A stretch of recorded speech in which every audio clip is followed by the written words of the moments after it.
Meus amigos, vamos falar a verdade sem rodeios. O STF enganou todo mundo. É tudo mentira.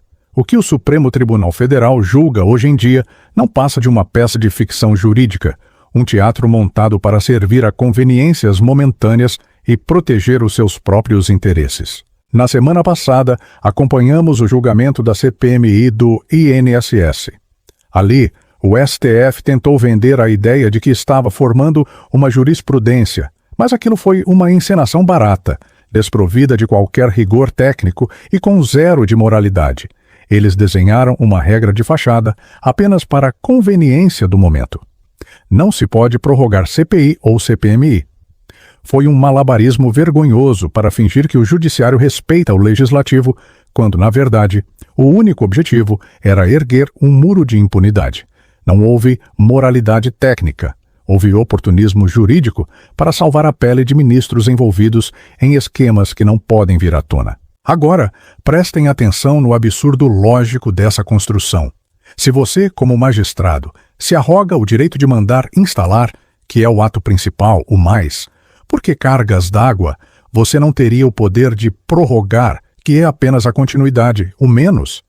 É uma contradição jurídica básica, um erro de lógica que qualquer estudante de primeiro ano de direito perceberia. Mas essa era a regra de antigamente, ou seja, da semana passada, porque no Brasil de hoje a jurisprudência não dura 7 dias. Ela balança mais que pau de vara verde, conforme o interesse do freguês e a cor da capa de quem está sendo investigado. Agora, o cenário mudou. O alvo não é mais a gestão do INSS, mas sim o Banco Master. E quem está com a caneta na mão, decidindo o destino dessa investigação? O ministro Nunes Marques. E o que a imprensa já começa a ventilar nos bastidores de Brasília? Que ele está dando sinais claros e inequívocos de que não vai mandar instalar a CPMI do Master. Vejam bem a jogada ensaiada. Na semana passada, o argumento jurídico para barrar a investigação do INSS era que podia instalar, mas não podia prorrogar. Agora que o caso do Banco Master exige justamente a instalação inicial e não uma prorrogação, eles vão inventar uma nova desculpa, um novo malabarismo hermenêutico.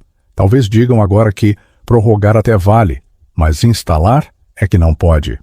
É uma dança das cadeiras jurídica, onde o único objetivo real é um só: a autoproteção de uma casta que se julga intocável.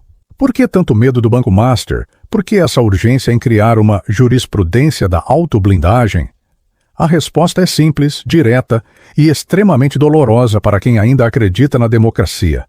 Tudo o que diz respeito ao Banco Master parece chegar, de uma forma ou de outra, nos luxuosos gabinetes de Brasília.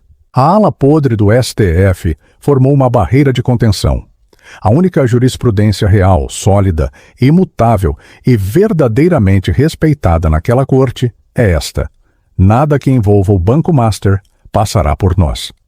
Eles não vão permitir que ministros, colegas de toga ou seus familiares próximos sejam minimamente investigados, citados em depoimentos, acusados e muito menos punidos. É o lema do "ninguém solta a mão de ninguém", elevado à última potência do poder estatal. Um pacto de silêncio que envergonha a história do judiciário brasileiro. Muitos na direita e entre os conservadores ainda se perguntam, com uma ponta de esperança ingênua: Nunes Marques traiu? Meus caros, olhem para os fatos, olhem para a realidade nua e crua. O filho do ministro, com apenas 1 ano de inscrição na OAB, já ostenta uma carteira com centenas de clientes de peso. Se somarmos o escritório dele com o escritório da mulher do ministro Alexandre de Moraes, praticamente acaba a advocacia para o resto do país. É um monopólio de influência sem precedentes, onde o sobrenome vale mais que o argumento jurídico. Havia uma esperança remota de que Nunes Marques votasse de forma diferente, que seguisse uma linha legalista e coerente, mas ele caminha de braços dados com a maioria, sempre que o assunto é a sobrevivência do sistema. Recentemente, surgiram informações de que familiares teriam ligações societárias com operações que esbarram justamente no Banco Master. Como podemos, em sã consciência, esperar isenção, imparcialidade ou justiça onde há tanta proximidade e tantos interesses cruzados? O ministro André Mendonça, por outro lado, parece estar pregando no deserto, jogando uma partida sozinho contra um time inteiro. E aqui eu preciso fazer uma crítica necessária. Foi um erro estratégico do Mendonça levar essa questão ao plenário. Não adianta ser puramente legalista, técnico e polido, em um lugar onde a legalidade foi substituída pela conveniência política. No jogo de xadrez do STF atual, ser apenas técnico é o mesmo que entregar o ouro para o bandido e validar com uma aparência de debate uma decisão que já foi tomada no jantar da noite anterior. O Banco Master tornou-se o calcanhar de Aquiles do Supremo Tribunal Federal. Boa parte da corte ou está profundamente enfiada nesse lamaçal, ou está compactuando silenciosamente para proteger o colega que está.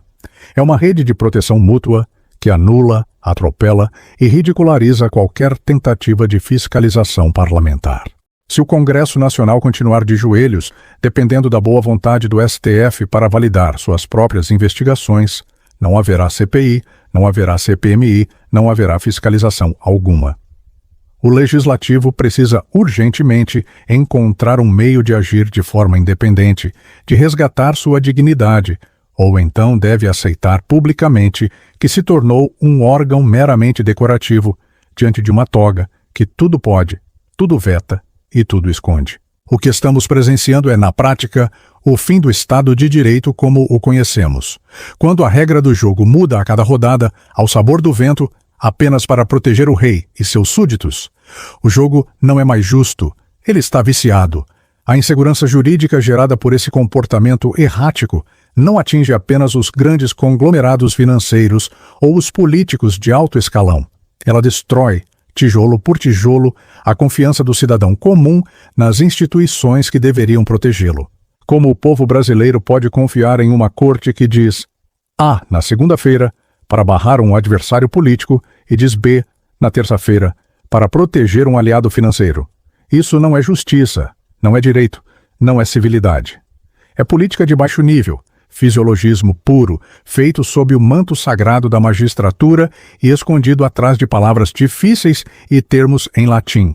A CPMI do Banco Master, ao que tudo indica no horizonte sombrio de Brasília, será enterrada antes mesmo de dar o seu primeiro suspiro. A vergonha acabou. O pudor foi jogado no lixo. Eles não fazem mais questão de esconder os laços, as amizades e as manobras grosseiras. É um tapa na cara diário da sociedade brasileira, que ainda insiste em esperar por transparência e ética. É preciso luz, é preciso debate e, acima de tudo, é preciso que a verdade prevaleça sobre essa tirania de capas pretas que se instalou no coração do poder. E para que a gente continue jogando luz sobre esses porões de Brasília, eu preciso da sua força. Se você também não aguenta mais ver essa balança da justiça pesando apenas para um lado, deixe o seu like e se inscreva no canal. É a única forma de furarmos a bolha desse sistema que quer nos manter em silêncio. E o mais importante, comente aqui embaixo. Você ainda acredita que o Congresso tem força para reagir? Ou o STF já deu o cheque-mate final na nossa democracia? Eu quero ler a sua opinião e continuar esse debate com você.